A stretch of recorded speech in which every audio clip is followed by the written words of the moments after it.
imagine what it's like to be the last of that four that traveled the world and did so much. And I know that the only thing that can possibly hold at bay that is the family that you created that are here of your blood family and the friends because of who you are and how wonderful you are. So, love you very much. And so I remember when my mom met George, I asked her how it went. You know, how was the date? How did it all go? And I'll remember these words because I thought it was very peculiar. I didn't hear this very peculiar, George. So what she said was, she said, I'll tell you what, she was sort of at a loss for words. She said, he's just a real man. And I thought, wow, from a feminist. That's saying something. I'd love to get that. That was good. Words can't describe how much I appreciate and love you, George. Thank you. And just how thankful we are, and I am, for you, and how you took care of my mom, and good times and in bad. And love you very much, George. Thank you. Yeah, thank you very much. I think the single greatest joy in my mom's life were her grandchildren. So it's just super important that you know that every day you lived, your follies and your successes, she wanted to know everything about them and everything that went on in your lives. And just, it was the most important to her, and it was, you know, it's unspeakable about how much you three meant to her, and how it was sort of the payment from her entire life to have you three in her life, to know about you and to know everything that went on with you and how much she absolutely loved that. I want you to remember, the three of you, that she loves you still, and when you're making hard decisions, you should still think of her, and with your smallest successes, how much she would revel in them, and still does. And how every laughable mistake you make, you can admit to her, and she will appreciate it. So keep that in mind. The friends that my mom made were part of our family and helped raise me, so as many tears as I shed on my mother's lap, I also shared with Mrs. Johnson, or Mrs. Wright, or Mrs. Landry, now Mrs. Barak. So these folks were my family, and I appreciate you all very much. So I'm so thankful that for those of you that managed to come here. The love of a mother for her boys is probably of the highest quality, and I think it goes without saying that Todd and I were almost perfect children. And so I have to say that my mom dragged me, oftentimes physically, through high school, taught me how to learn, somehow managed to get me into college. She and my big brother managed to get me to stay in college, financially and otherwise. She really, my mom set the framework of my ethics. She instilled in me a sophisticated patriotism that persists to this day. And those things allowed me to meet the love of my life, Tammy Hertner, which allowed us to get married and to create the two most significant things I've ever contributed to the world, which is Joey and Tyler. So I think it is accurate to actually and finally be able to say publicly that, in fact, I owe it all to her. Okay, so this is last bit here. So Van Dyke wrote, and just at the moment when someone says, there, she is gone, there are other eyes watching her coming, and other voices ready to take up the glad shout, here she comes. And if that was ever true, it is true now. The family that has gone before her has set up a camp for her to go visit, and are gladly shouting, here she comes. So I think we should for sure remember that, and wonderful to see all of you. I love you all very much.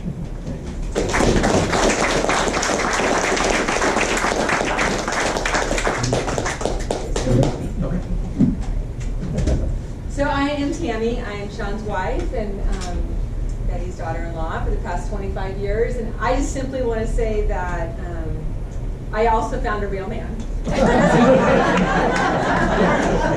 And Betty and I definitely shared that feminist trait. And I also owe an enormous debt to Betty, because she created and raised the most wonderful men, Todd and Sean. I guess I just want to say that Betty loved beautifully. She loved unconditionally. And she was the most amazing mother, not to the younger, well, in addition to the younger Sean and Todd, but also as adult men. She loved them, and she had an amazing way to see the real person in everyone and connect to their true person.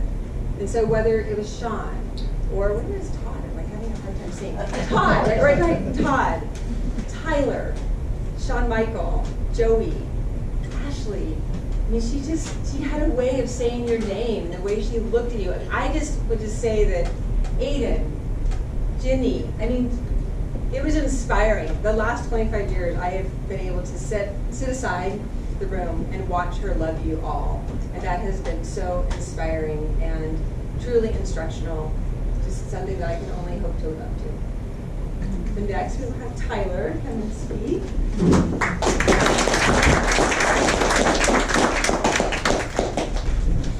I don't have too much to say, and my parents just said some beautiful things. But all I wanted to mention was how much my grandma loved adventure. And she loved sharing that passion for adventure. And there's a few kind of tidbits how it affected me personally was that she was well on her way to getting her pilot's license too. So when I started down that path, she gave me a bunch of books. And I was like, where did these come from? And she said, yeah, I studied all these and learned all this stuff. And you'd be surprised how much of that's all the same today. So I studied with the same books that she did from back in the day. And then when we all got into scuba diving, she was like, how do I get and see the scuba diving adventures too? So she bought us the state-of-the-art GoPro camera. Right there. Yeah. When we got into scuba diving, it was like, I want you to take pictures and videos and send them all to me of your scuba adventures. So she found a way to connect to all of our passions. And she truly shares and inspires people to have passionate adventures. So,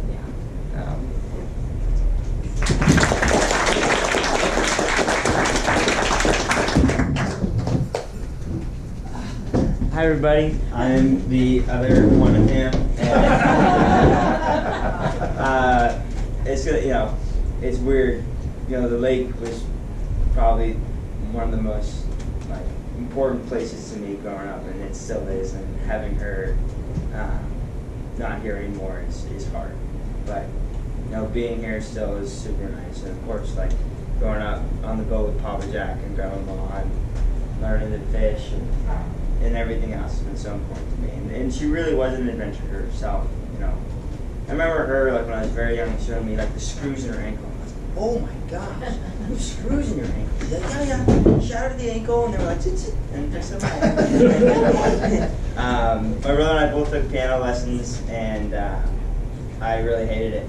So I was like, my mom was like, you can, my mom and my dad, we were like, you can find something else and not do piano. So I was like, you know what, I don't want that. She plays the flute. So I will learn how to play the flute. So after her, I kind of learned how to play the flute, and this is her flute. So I picked it up, and I decided I'm going to play a small piece for you today that she really liked. It'll be quick. And so this is Arioso by Pop.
So I think that is the end of the formal stuff that the family wanted to do. So anybody else who wants to share something, now is the time. So if anybody wanted to share a story, please feel free.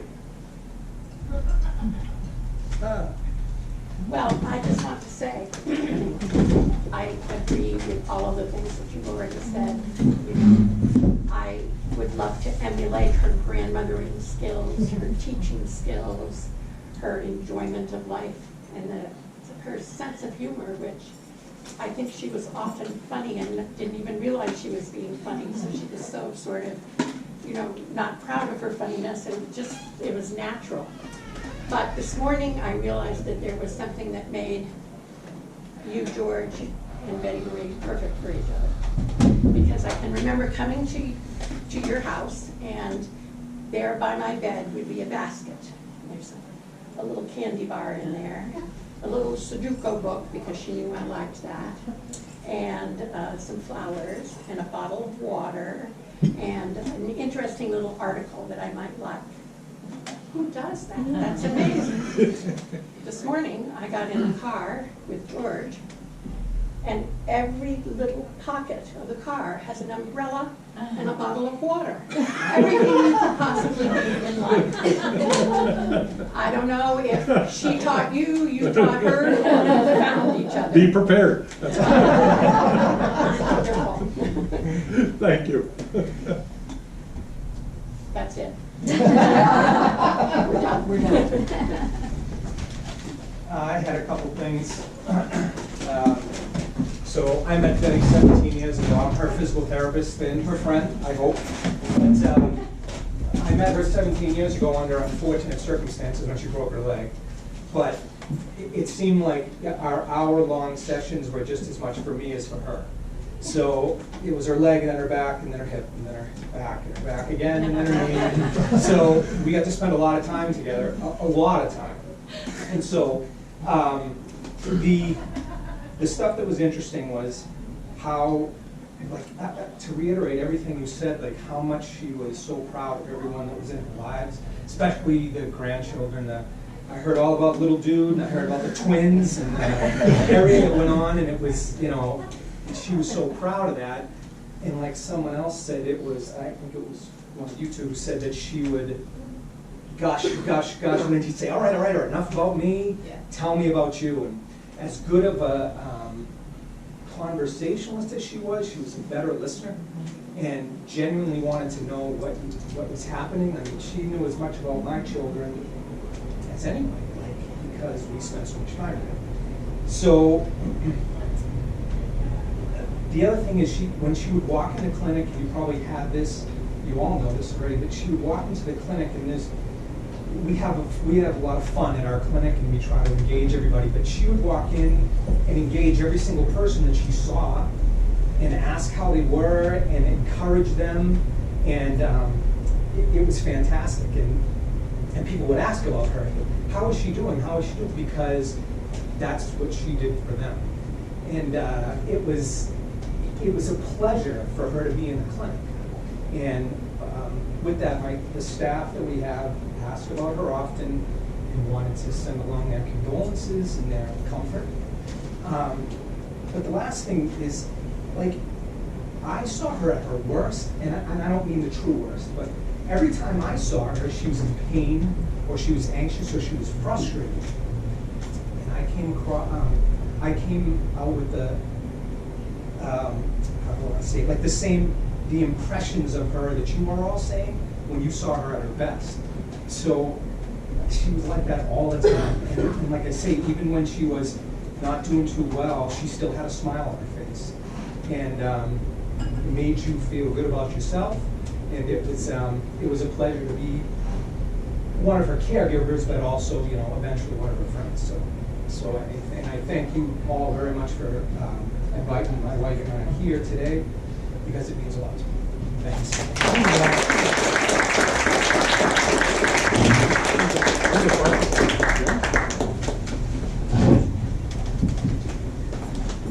I just want to say, I just feel so blessed to have met Betty. She was such a wonderful person. I'm thrilled all of my children had her as a teacher. We kept in touch after she retired, and that just meant so much to me. And I just love Betty so much. Thank you.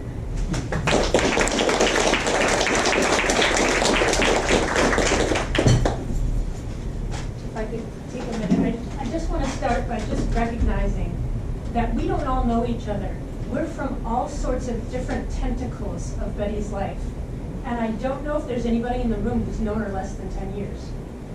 She's someone who digs in and digs deep and gets to know you. Everybody feels like they know her really well. And I'm getting the impression that a lot of people feel like she knew them too. And just her we're reiterating now, but her reaching out, her reaching in. She was originally my mom's friend, my mom's crazy friend. That meant I was in the room sometimes. So she got to know me.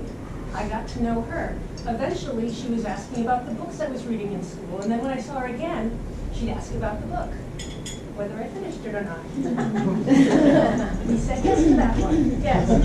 But she just had an amazing, I don't want to use the word aura, but an amazing energy about her that made it enjoyable to have her around.